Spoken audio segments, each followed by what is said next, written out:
The story begins in the 1930s, a time when automotive engineering was advancing rapidly, and automakers around the world were competing to design the fastest, most luxurious, and most desirable cars.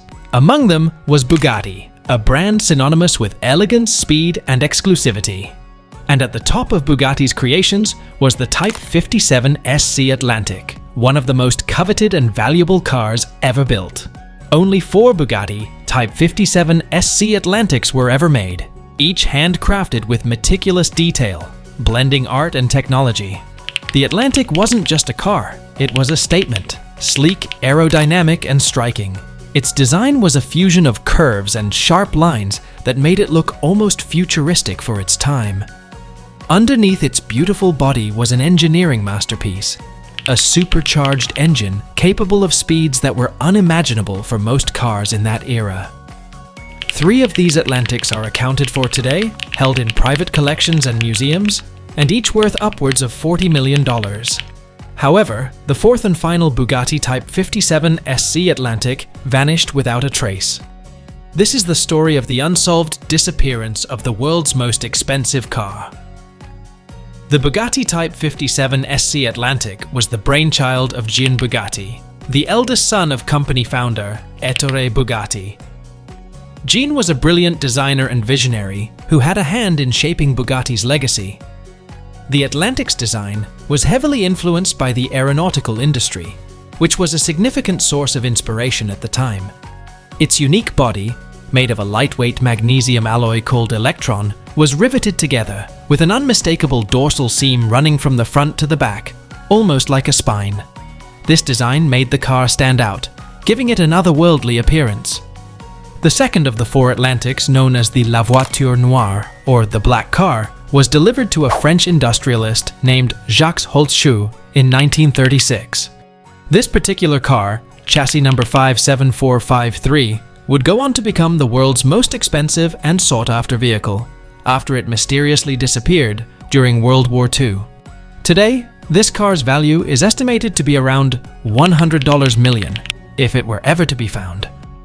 But how does a car so rare, so valuable, simply vanish? To understand the mystery, we need to look at the context of the time. By the late 1930s, Europe was on the brink of war. The Nazi regime was expanding its influence, and tensions were high across the continent. In 1939, just before the outbreak of World War II, Jean Bugatti was tragically killed in a car accident while test driving another of Bugatti's creations. His death was a massive blow to the company and the automotive world at large. As the war progressed, the Bugatti factory in Molsheim, France, was at risk of being seized or destroyed. With the German invasion of France, the factory fell under Nazi control. During this period, many valuable possessions, including art, jewels, and cars, were either stolen or hidden to avoid falling into enemy hands. Some believe that the La Voiture Noire was among those valuable items moved to avoid being confiscated by the Nazis. The last known sighting of the Black Atlantic was at the Bugatti factory in 1940, shortly before the Nazis occupied the region. After that, it vanished, and its whereabouts became one of the greatest automotive mysteries of all time. There are numerous theories about what happened to the car.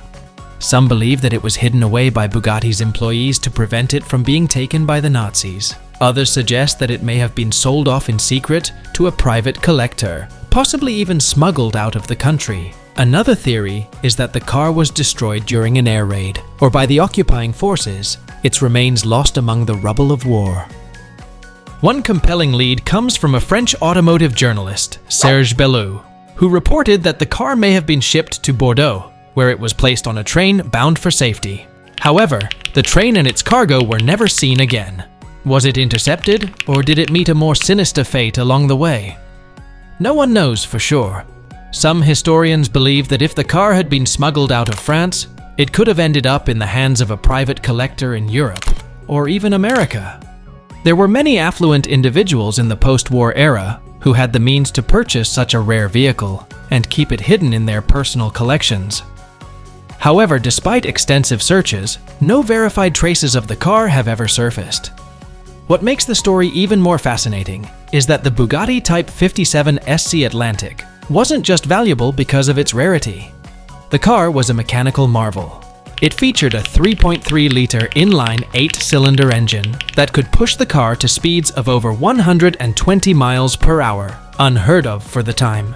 It was also a work of art, with every inch crafted with precision and care. The combination of its performance, beauty, and rarity makes it one of the most desirable cars in history. Fast forward to today, and the search for the missing Atlantic continues. Over the decades, numerous car enthusiasts, historians, and collectors have tried to uncover the truth about its fate. There have been rumors and whispers, but no concrete evidence. Some have claimed to have seen the car in private collections, but none of these sightings have ever been confirmed. In 2010, fashion designer Ralph Lauren showcased his own Bugatti Atlantic at the prestigious Concorso d'Eleganza Villa d'Este in Italy. His Atlantic is one of the 2 original models that still exist today. The event sparked renewed interest in the missing Black Atlantic, and collectors around the world were reminded of the mystery that still looms large over the automotive world. One of the most compelling aspects of this story is the sheer value of the missing car. In the world of rare and vintage automobiles, Bugattis are at the pinnacle. They represent the absolute best of what the early 20th century automotive industry had to offer. Today, the surviving Bugatti Atlantics are worth tens of millions of dollars, with the missing Black Atlantic estimated to be worth over $100 million.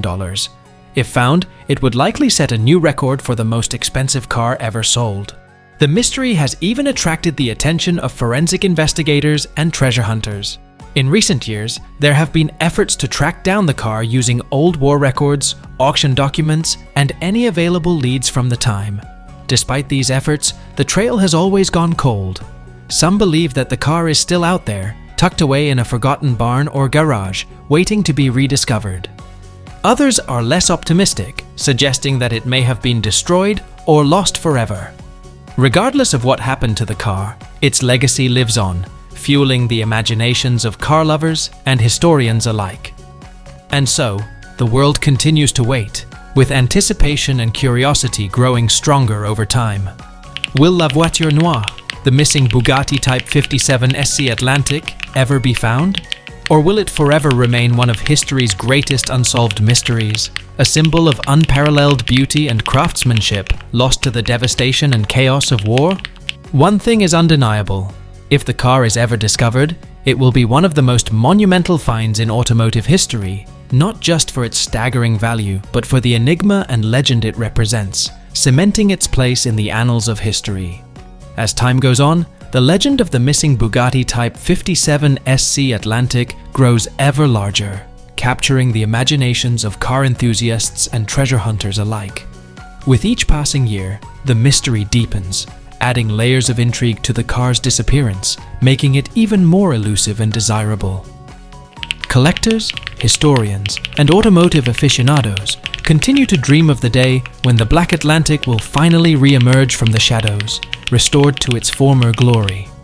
If found, it would undoubtedly reclaim its rightful place as the most expensive, iconic, and storied car in the world, a true masterpiece of engineering and design. Until then, the story of La Voiture Noire remains a tantalizing, unsolved puzzle, a relic of a bygone era that, for now, exists only in photographs and the memories of those who once saw it.